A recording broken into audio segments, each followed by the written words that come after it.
Hi, so I wanted to tell you a recent story that I had when I went to church the other day. This was last Sunday, actually. We were in Franklin, Tennessee. Derek was teaching a workshop, and I wanted to take the kids to church.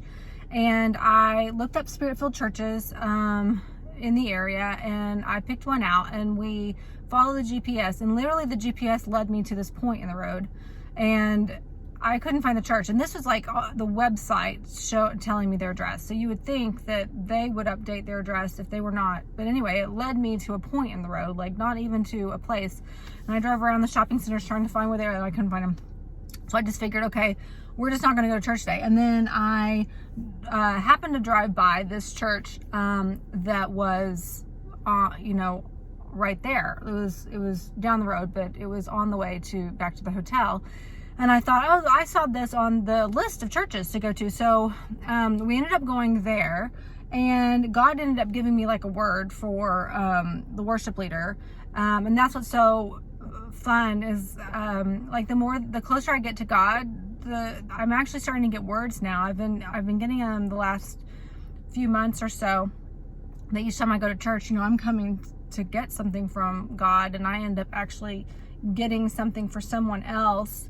And so that's been really fun, and just a huge confirmation when they say, oh my gosh, I've been going through this, or that's just so encouraging to me that God told you to tell me that, or that you saw that.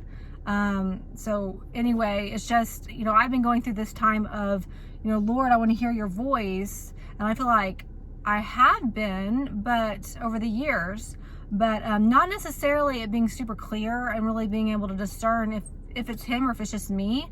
So I've been going through like this training period, I feel like, where, if I get something like a thought for someone or about somebody else, or even if it's for me, like God told me, I have a car for you, and he kept telling me that, and it was bizarre because I didn't feel like there was anything wrong with our car. I wasn't, thinking, oh, I want a new car so bad. It wasn't anything like that. And so we made the steps to get a new car. And we've made those kind of choices in our lives. He told us to move to California, and he did that through a series of things. That was a really huge move for us, and would be, I guess, for anybody to move to a different state when you don't have family. There was no reason necessarily to go. Although I wanted to find a church community there. But he led us to do that through a series of dreams that happened over a course of like a year, and both Derek and I, and then I got a word from the Lord about moving to California, and then I got some major confirmations through prophetic words. One Wednesday night, or this church meeting that I went to was like a house group, and then Derek got separate words himself. So it was a combination of things, and then also a combination of God shutting doors in Tulsa and opening other doors. Like we had been out of town in Florida for 2.5 months. We were out of town traveling for Derek's workshops, and we got all the information. We got the word, and we knew we were supposed to move it to California at that point. And so I called my realtor to find out when she would recommend putting our house on the market. I had been working with her already for about 3 years looking for a house in Tulsa, and because I didn't know we were going to move to California at all. I had no idea. And she said, I actually have some buyers that I think are wanting to buy your house, because she knew our house. And what was bizarre was she had just texted me 30 minutes before to tell me that, and to ask if we would be ready to sell our house yet, because she had some people that were actively looking, and every time they described a house, they described ours. And so we literally got home.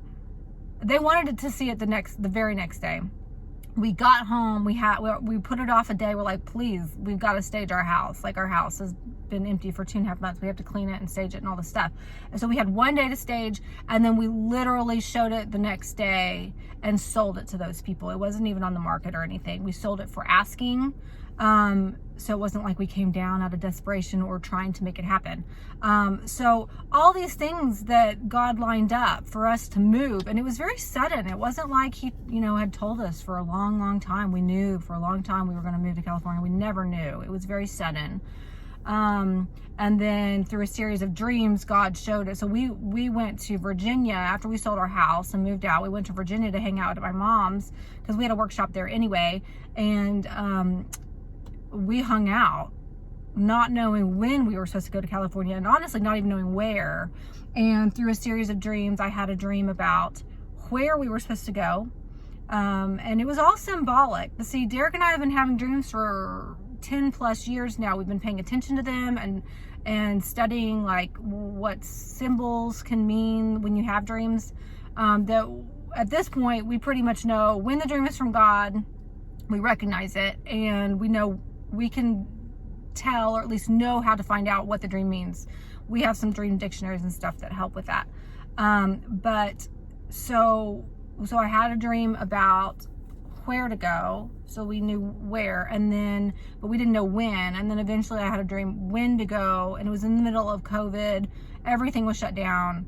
He said, go now, basically, or you're going to start running into multiple offers. And so we booked our flights, flew out a week later. We were not finding anything, and we were both really upset, like, oh my gosh, did we hear right from God? And I was talking to God about it, just upset, like, Lord, what are we supposed to do? And he just said, wait. And so I didn't know if that meant wait a week, wait a few days, wait 6 months, because we were only there for a week. We had a window of time to find a house, and we found it the next day on my birthday. I felt like it was a gift from him to me because I'd been wanting to move for so long. And yeah, and there was no offers. There was no other offers. And before we moved to that area, there was 3 to 5 offers on every house. During COVID, it was the perfect time to go. We were not afraid. I think we had already had COVID anyway, but we were not afraid to fly or anything. And there was like nobody at LAX. It was like a ghost town. But and then now, after COVID, I guess you can call this after COVID, there are 20 offers on every house in the area that we live. Our house alone has gone up, I mean, 100,000, but I mean, not even that. Like, if we listed it for that price, our realtor said that you could sell it, you'd have like 20 offers and you'd probably sell it 100 over that. Like, the houses now are going for 100 over, multiple offers, no contingencies. I mean, just all these, like, it is such a seller's market. It's crazy. But so we moved at a perfect time. So it's like, it's not a coincidence. Everything was told to us about what to do, and we were just really ready to do it. We wanted to do what God was telling us to do. So anyway, if that doesn't encourage you about hearing God's voice, I hope that it does, because it's been a huge, exciting thing for me and an encouragement for my life, and has directed everything that we've done. So anyway.